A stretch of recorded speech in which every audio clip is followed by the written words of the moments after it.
pour ceux qui auraient pu et qui écoutent les gens de l'innovation, vous pourrez vous apercevoir que d'une année à une autre, d'une période à une autre, leur discours change et varie.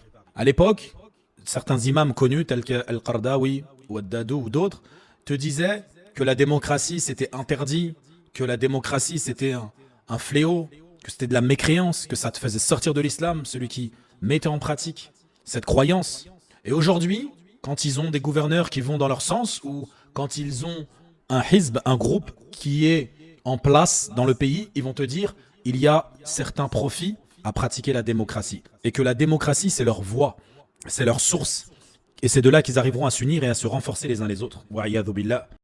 Peu importe quoi et quand et où, la démocratie, on sait que c'est interdit, c'est de la mécréance.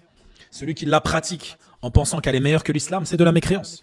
Celui qui la pratique par faiblesse, par manque de courage, ou par un besoin ou une envie d'atteindre ou d'obtenir un bien de cette vie d'ici-bas, tout en reconnaissant que c'est haram, c'est interdit et qu'il commet un grand péché, alors il commet un grand péché. Mais cela ne le fait pas sortir de l'islam. Et cela peu importe qui on a face à nous. Le discours ne changera jamais.